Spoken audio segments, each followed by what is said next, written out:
एवं राष्ट्रीय मूल निवासी संघ का 23वां राजस्थान राज्य अधिवेशन आज बीकानेर में होने जा रहा है। संपूर्ण राजस्थान के अलग अलग जिलों से पधारे हुए मूल निवासी बहुजन समाज के बुद्धिजीवी वर्ग से महानुभावों एवं मंच पर बैठे हुए मजा से आपका हृदय की गहराइयों से इस राजस्थान की धरा पर एवं बीकानेर जिले में हम जो विद्यार्थी युवा बेरोजगार विंग है उसकी अवश्य स्वागत करना चाहते हैं। साथियों, आज से पहले 22 राजस्थान के राज्य अधिवेशन हुए और आज ये 23वां राज्य अधिवेशन सफलतापूर्वक होने जा रहा है। आज का जो राज्य अधिवेशन है इसकी अध्यक्षता बहुजन नायक माननीय वामन मेश्राम साहब, राष्ट्रीय अध्यक्ष बामसेव भारत मुक्ति मोर्चा नई दिल्ली करेंगे। साथियों, इसमें सब्जेक्ट रखा हुआ है, मुझे पढ़े लिखे लोगों ने धोखा दिया। 18 मार्च 1956, बाबा साहब अम्बेडकर, आगरा मैदान, दिल्ली। साथियों, बाबा साहब ने बहुत ज्यादा संकल्प लिया था और 51 लोगों को हायर एजुकेशन के लिए विदेश पढ़ने के लिए भेजा था। और वो लोग जब यहाँ से गए थे तो बाबा साहब ने कहा था जो पढ़े लिखे लोग यहाँ से जाएंगे और विदेश से हायर एजुकेशन लेने के बाद जब वापिस आएंगे तो राष्ट्र एवं समाज का नेतृत्व करेंगे, अर्थात समाज में प्रतिनिधित्व करेंगे और समाज को सही और दिशा और दशा देने का काम करेंगे। लेकिन वो 51 लोग जो विदेश पढ़ने के लिए गए, हायर एजुकेशन हासिल करने के बाद वो विदेशों में ही सेटल हो गए। केवल मात्र एक ही व्यक्ति भारत लौट आया, KR नारायण, जो बाद में आके भारत का राष्ट्रपति बना। उसी के अवसर पर बाबा साहब ने कहा कि मुझे पढ़े लिखे लोगों ने धोखा दिया। साथियों, 1927 से लेकर 1956 के मध्य बाबा साहब अम्बेडकर दुनिया के किसी भी कोने में होते थे तो वो 1 जनवरी को भीमा कोरेगांव में जाते थे और वो कम पढ़े लिखे लोग थे लेकिन स्वाभिमान लोग थे, दोस्त और दुश्मन की पहचान करने वाले लोग थे, उनको सलाम करते थे। और दूसरी तरफ जिनको पढ़ा लिखा और बुद्धिजीवी वर्ग जो राष्ट्र और समाज का नेतृत्व कर सकता है और राष्ट्र का निर्माण कर सकता है, उन लोगों को बाबा साहब 18 मार्च 1956 को रामलीला मैदान आगरा में कहते हैं, मुझे पढ़े लिखे लोगों ने धोखा दिया।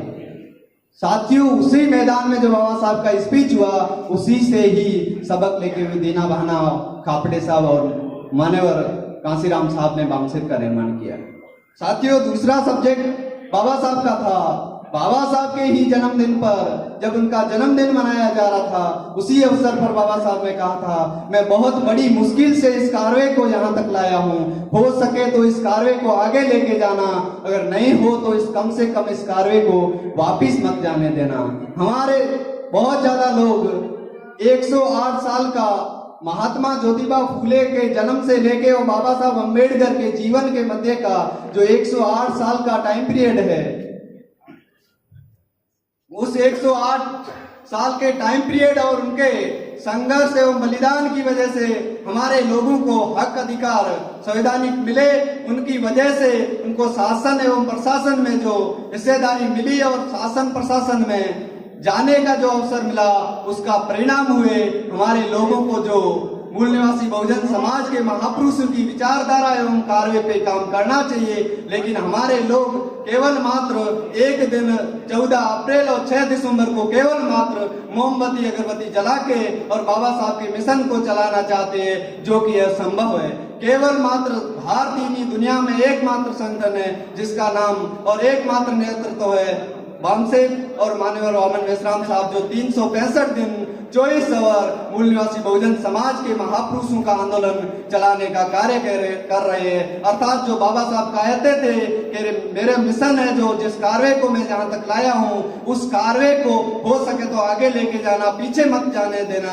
उस कार्य को वर्तमान समय में कोई लीड कर रहा है और आगे लेके जाने का काम कर रहा है तो केवल मात्र आदरणीय वामन मेश्राम साहब और वामसेठ कर रहे हैं। साथियों, तीसरा जो सब्जेक्ट रखा गया है वो हमारी जो संगठित ताकत का जो निर्माण हो रहा है उससे दुश्मन भयभीत हो गया, अर्थात आइसोलेशन में आ गया। वो हमारी संगठित ताकत को और संगठन को तोड़फोड़ करने में लगा हुआ है। साथियों, 5000 साल के इतिहास में दुश्मन कभी आइसोलेट नहीं हुआ। जो आइसोलेट होता है वो सुसाइडल होता है, जो सुसाइडल होता है वो आत्महत्या करने के समान होता है। साथियों, अगर आप हिटलर का इतिहास पढ़ो, जब वो आइसोलेट हुआ तो खुद ही मरा और उसका जो एजुकेशन मिनिस्टर था उनके बच्चों के साथ बैंकर में जाके उसको मरना पड़ा।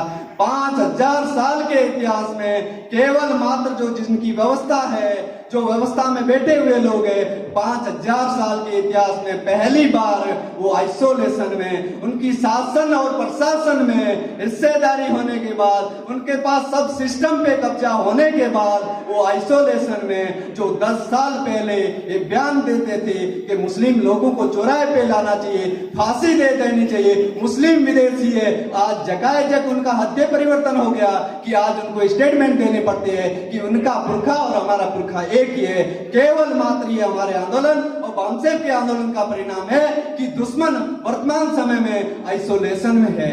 आज से पहले हमारा जो आंदोलन 35 साल का जो परिणाम है और उस आंदोलन का निष्कर्ष ये है कि दुश्मन एससी के लोगों को एसटी से लड़ाता था, एसटी के लोगों को ओबीसी से लड़ाता था, ओबीसी के लोगों को माइनॉरिटी से लड़ाता था। लेकिन 45 साल डे बाई डे निरंतर और मिनट बाई मिनट वामसेठ एवं वामसेठ के जो कर्मठ कार्यकर्ता थे उनके द्वारा किया गया परिश्रम और निरंतर जागृति का परिणाम ये हुआ कि दुश्मन को हमारे लोगों को षड्यंत्र के साथ और धोखेबाजी के साथ हमारे सामने उतारने का जो अवसर मिलता था वो नहीं मिल पा रहा है। 27 जून जो रोहतक हरियाणा में डीएनए कॉन्फ्रेंस हुई उससे साबित हो गया कि दुश्मन को आमने सामने लड़ाई लड़ने के लिए हमारे सामने उतरना पड़ा।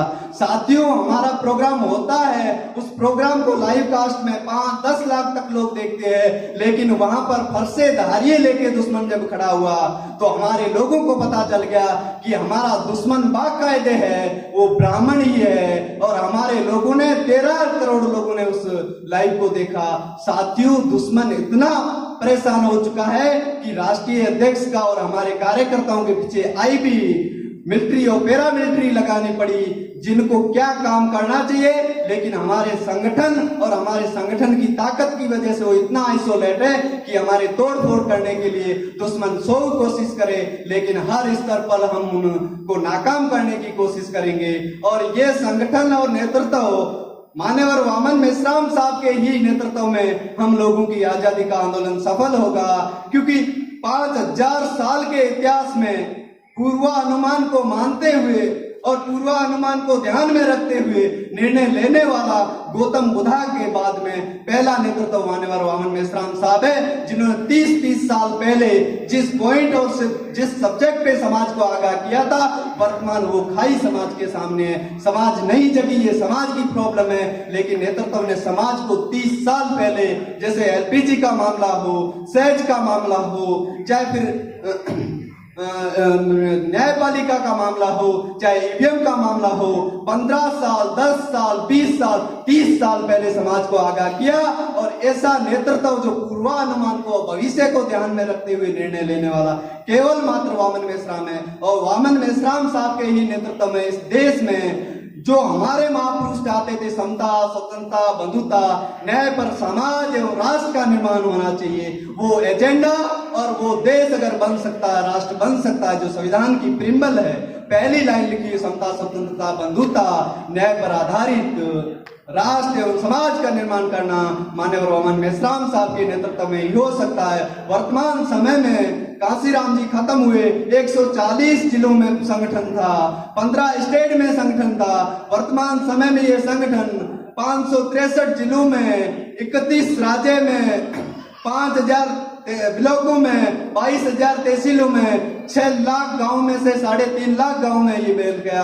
अर्थात बाबा साहब चाहते थे कि राष्ट्रीय लेवल का नेतृत्व होना चाहिए, राष्ट्रीय लेवल का मुद्दे पे लड़ने वाले संगठन होना चाहिए और राष्ट्रीय लेवल की समस्याओं पे लड़ने वाला संगठन होना चाहिए। मेश्राम साहब ने बाबा साहब का जो सोच थी और संकल्प था, उस आधार पे संगठन और नेतृत्व निर्माण किया, समाज के हर वर्ग में नेतृत्व निर्माण किया। हमारे महापुरुष पैदा हुए, उन्होंने जिंदगियां लगाई और अपनी जिंदगियों में उनका मिशन खत्म हुआ, लेकिन मेश्राम साहब ने पॉलिसी बनाई, वो डायनेमिक पॉलिसी है। उसमें जो वर्तमान समय में आंदोलन चल रहा है वो एक पीढ़ी से दूसरी पीढ़ी में कन्वर्ट होगा, इसलिए 4 पीढ़ियां वर्तमान समय में मार्क्सिज्म में काम कर रही है। हम लोग हैं जो 4th क्लास की जो पीढ़ी है, 18 से लेके 25 साल की उम्र, फिर 25 से लेके 35 के उम्र के लोग हैं, फिर 35 से लेके 50 के उम्र के लोग हैं, फिर 50 से लेके मेश्राम साहब की उम्र के 70 साल की उम्र के, अर्थात first level, second level, third level और 4th लेवल के जो 4 प्रकार की जो पीढ़ी पैदा की नेतृत्व करने के लिए समाज में, और 6,743 जाति में 4,500 जातियों में लगभग अभी नेतृत्व निर्माण किया। इससे यही साबित होता है कि मूल निवासी बहुजन समाज में नेतृत्व निर्माण हुआ। हम जल्द ही आजाद होंगे। जय मूल निवासी। धन्यवाद।